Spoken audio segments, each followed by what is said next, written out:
तुमका पुन्हा एकदा खूप खूप नमस्कार. माझं नाव तुमका माहित असतालाच, तरी आता पुन्हा सांगतोय. माझं नाव अक्षदा अजित गावडे. मी या बाबा हयलाच 12वीत ह्या कोपऱ्यात शिकतोय.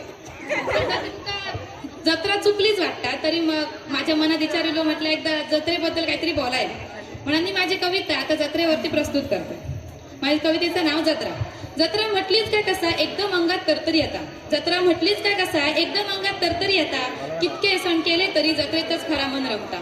रमता मरे जत्रेतच खूप मन रमता. काय घेवचा जरी नसला तरी पुरा जग मात्र फिरायचा असता. काय घेवचा जरी नसला तरी पुरा जग मात्र फिरायचा असता. जेवण जरी घरातून बाहेर पडलो तरी जत्रेचा खाक पोट रिकाम्याच दिसता.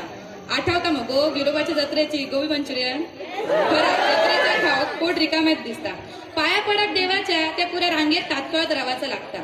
पाया पडक देवाच्या त्या पुऱ्या रांगेत तात्काळत रवाचं लागता. एकदा काय थैसून पाय सुटलो काय त्या पायात सुद्धा धड थारोत नसता. खाजा आणि ते चिरमुल्याचे लाडू सगळा कसा डोळ्यांका एकदम चमकान दिसता. खाजा आणि ते चिरमुल्याचे लाडू सगळा कसा डोळ्यांका एकदम चमकान दिसता. बारके बारके वस्तू खेळणी आणि ते फुगे हातात घेऊनच खरा सुख गावता. खराच हातात घेऊनच सुख गावता. दशावतारांचो तर नादच खुळो. दशावतारांचो तर नादच खुळो. म्हातारा कोताराही नाटकात रमता. रंगैलाली नवनवीन पात्राती वातावरण कसा मजेत फुलयता. जत्रा ही दर सालाचीच. जत्रा ही दर सालाचीच, पण एक वेगळी उमेद दाखयता. लांब लांबच्या या सगळ्या गावांका रंगीत या जत्रेच्या रात्रीत रमयता. लांब लांब या सगळ्या गावांका रंगीत या जत्रेच्या रात्रीत रमयता. धन्यवाद.